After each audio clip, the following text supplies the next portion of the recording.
What's up mga tamago, Areno, lagusay mo sa inyong lahat. At eto na nga, sulit na sulit ang aking pagbili ng NFT vehicle dito sa Perplay. Dahil dito sa grand opening nila February 22, 2024, mamimigay sila ng mga Genesis packs dun sa mga holder ng mga NFT vehicles nila. Sa mga hindi pa po nakakaalam ng tungkol dito kay Perplay mga tamago, ay isa tong gaming platform na kung saan ginagawa niyang play to earn or minomonetize niya yung mga laro sa Web 2. Well, maging mga Web 3 games, kaya niya ring dagdagan ang inyong earnings by using their platform and earning their tokens. Mga tamago, kahit Mobile Legends pa yan, gagawin niyang play to earn. Ganyang katindi si Perplay. Pero syempre naandito tayo para dito sa update. Tara, pumunta muna tayo sa kanilang Discord. At eto nga, naka-receive tayo ng announcement galing kay Mimin dito sa kanilang Discord. At eto ang detalye: official launch schedule and Genesis pack guidelines. So yung mga may Genesis NFTs dito mga tamago, mga nakabili, naniwala dun sa mga pinagsasabi ko ng mga nakaraan, may guidelines po tayo. Hindi nyo basta-basta makukuha lang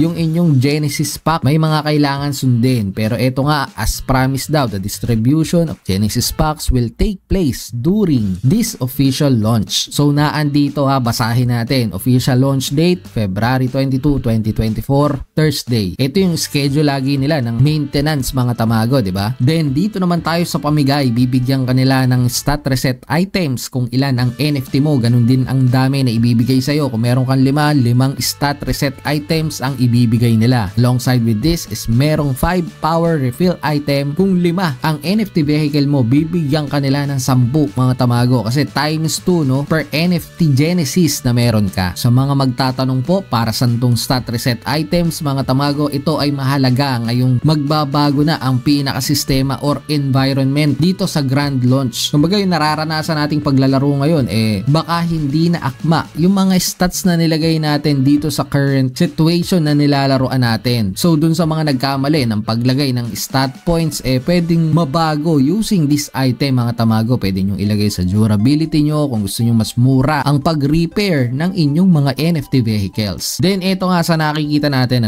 verification method for distribution is ipadadala dun sa ating mailbox sa loob ng laro after the regular maintenance on the 22nd mga tamago ng February po yan. So kailangan nating i-claim and kailangan ang mga NFTs natin naandun sa in-app spending mga tamago. Ibig sabihin ginagamit natin yung mga NFT Genesis natin dyan. Wala po sa wallet dahil kapag ang mga NFT Genesis nyo naandun sa wallet, hindi po kayo mabibigyan itong mga Genesis packs. So sayang naman yun mga tamago. Ang makareceive lang po nitong mga pamigay nga nila yung mga NFT Genesis holder. Yung mga anak-anak ng kotse nyo mga tamago hindi po makaka-receive nitong mga bonuses na to. Kung titignan natin dito mga tamago sa in-game marketplace nila, ang pinakamurang NFT vehicle na po rito ay nagkakahalaga ng 11,000 HVH na. And take note, hindi pa ito Genesis. Pag Genesis mga tamago, ito may nakalagay dyan na ito level 34, number 2348 ang aking plate number at may nakalagay na Genesis. Sa ngayon, ang pinakamurang Genesis dito mga tamago ay ito, 15,500 HVH or HAVA token. Ito ang presyohan ng Genesis, 9,564 ang pinakamababa. Ito naman ang floor price, 11,000 HVH or 6,787